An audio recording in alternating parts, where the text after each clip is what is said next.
Antes de The Sopranos, a televisão vivia sob limitações criativas muito claras. Séries precisavam ser episódicas, facilmente compreensíveis em qualquer ordem, com conflitos resolvidos ao final de cada capítulo. Existia um medo constante de afastar o público se a história fosse complexa demais. Personagens raramente mudavam de forma profunda, porque mudança significava risco. A TV era um meio conservador, preso a fórmulas testadas. O cinema era onde estavam os grandes temas, os personagens quebrados, os dilemas morais, entre outros. Quando a HBO decide apostar em Família Soprano, ela não está apenas lançando uma nova série, ela está desafiando décadas de mentalidade industrial. A proposta era simples e radical ao mesmo tempo: contar uma história longa sem concessões sobre pessoas moralmente falhas e confiar que o público acompanharia, o que deu completamente certo e fez com que a série fosse lembrada até hoje. Meus amigos, eu me chamo Thiago Rocha e hoje neste vídeo eu vou explicar a importância e o impacto cultural da série mais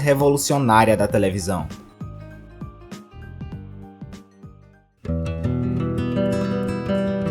O final dos anos 90 era um momento específico da cultura americana. O país vivia prosperidade econômica, mas também um vazio existencial crescente. O sonho americano parecia alcançado, mas não satisfatório. Sopranos surge exatamente nesse ponto de tensão. Tony é um homem que venceu na vida, entre muitas aspas. Dinheiro, poder, respeito, família, status, e mesmo assim ele está infeliz, ansioso, deprimido e tendo ataques de pânico. Isso foi profundamente perturbador para o público. A série estava dizendo algo muito claro: sucesso material não resolve o colapso interno. E essa mensagem atravessou a cultura de forma silenciosa, mas poderosa. Família Soprano não é só produto do seu tempo, ela é um diagnóstico dele. Tony não foi apenas um personagem marcante, ele foi um ataque direto à forma tradicional de se escrever protagonistas. Até então, personagens principais precisavam ser admirados ou pelo menos compreendidos moralmente. Tony não pede permissão para existir, ele mente, trai, manipula, mata e ainda assim exige atenção total do espectador. O roteiro não tenta justificar suas ações, apenas explicá-las. Isso cria um desconforto novo. Você não torce por Tony porque ele é bom, você torce porque ele é interessante. Essa distinção muda tudo. A televisão descobre que empatia não depende de virtude, mas de profundidade. Tony é um espelho distorcido, mas reconhecível, e é exatamente por isso que ele funciona tão bem. Um dos aspectos mais revolucionários de Família Soprano foi mostrar um chefe da máfia sofrendo ataques de pânico. E isso não é só um detalhe narrativo, é completamente proposital. A série associa diretamente poder extremo à fragilidade emocional. Tony desmaia, perde o controle do corpo, chora, entra em colapso. Isso quebra a imagem tradicional do homem forte. E o mais importante, a série nunca ridiculariza isso. Pelo contrário, trata a saúde mental como algo sério, complexo e profundamente ligado à repressão emocional masculina. The Sopranos antecipa debates que só se tornariam comuns décadas depois. Tony não adoece apesar de ser poderoso, ele adoece por causa disso. A decisão de colocar Tony Soprano em terapia não foi apenas ousada, foi genial. As sessões com a doutora Melfi funcionam como pausas reflexivas em meio ao caos. Elas permitem que a série desacelere, analise e questione o protagonista. Em vez de usar narração em off ou exposições artificiais, Sopranos cria um espaço orgânico para introspecção. E mais, a terapia nunca cura Tony, ela apenas o ajuda a entender melhor quem ele é. E, ironicamente, a se tornar um criminoso mais eficiente. Isso levanta uma questão moral perturbadora. Até que ponto o autoconhecimento é libertador? E até que ponto ele apenas refina nossos defeitos? Nenhuma análise de Tony Soprano é completa sem falar de Lívia, sua mãe. Lívia é uma das personagens mais cruéis já escritas, não por violência física, mas por manipulação emocional. Ela representa um tipo de abuso silencioso constante e corrosivo. Tony não se torna quem é apesar da mãe, ele se torna quem é por causa dela. A série entende algo fundamental: traumas não precisam ser espetaculares para serem devastadores. Pequenos comentários, chantagens emocionais, invalidação constante, tudo isso molda um adulto quebrado. Lívia é o passado que Tony nunca consegue enterrar. Mesmo após sua morte, ela continua viva dentro dele. A família em The Sopranos nunca é um refúgio, ela é uma extensão do conflito. Tony ama seus filhos, mas não sabe como se comunicar com eles. Ele protege, mas acaba sufocando. Ensina valores, mas vive o oposto deles. A casa deles é confortável, bonita e silenciosa, mas profundamente tensa. Cada jantar é um campo minado emocional. A série mostra que o maior fracasso de Tony não é como mafioso, mas como pai. Ele consegue controlar um império criminoso, mas não consegue lidar com o crescimento dos próprios filhos, e isso o destrói lentamente. Carmela Soprano é essencial para o discurso moral da série. Ela não puxa o gatilho, mas vive do dinheiro sujo. Ela se vê como vítima, mas escolhe ficar. A série não a condena abertamente, mas também nunca a absolve. Ela está presa não por Tony, mas pelas próprias escolhas, e essa complexidade transforma Carmela em um dos retratos mais honestos já feitos sobre cumplicidade.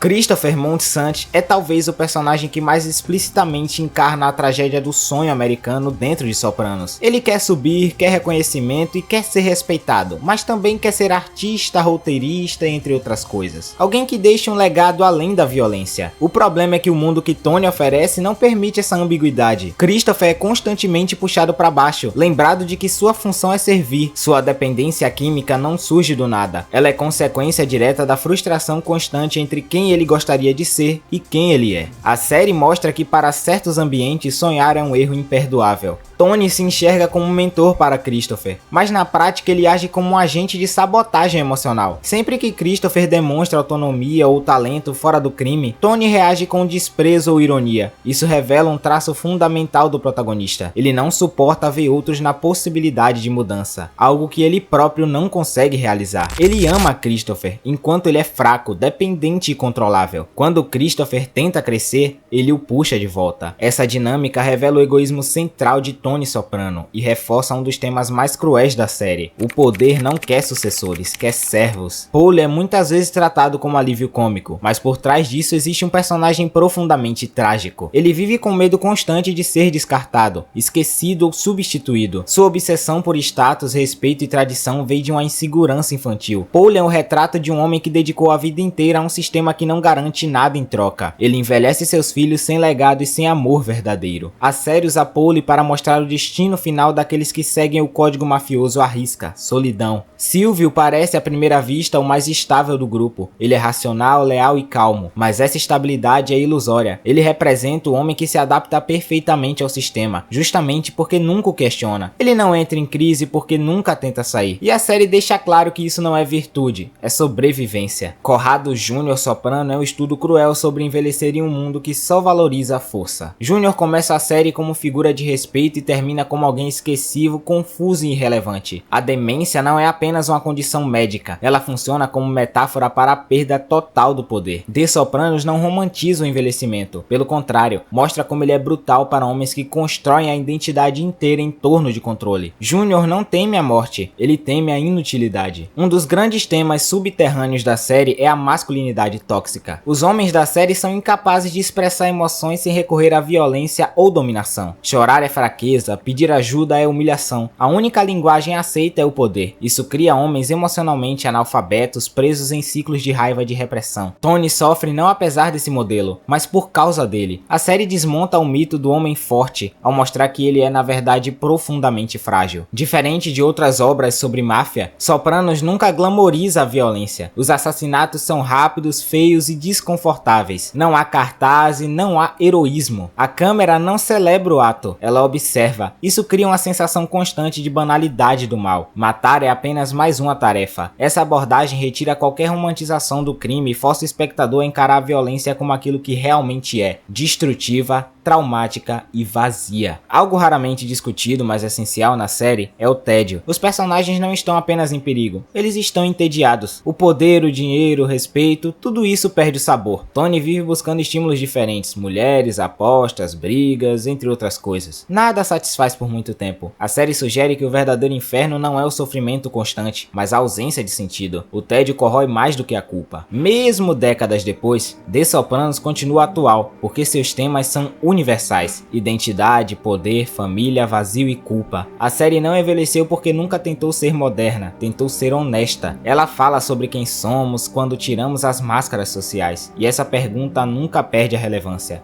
O verdadeiro legado de Sopranos não é técnico nem narrativo, é filosófico. A série ensinou que histórias não precisam confortar, elas precisam provocar, incomodar e deixar perguntas abertas. Ela mudou o que esperamos da televisão, e em certa medida, o que esperamos de nós mesmos.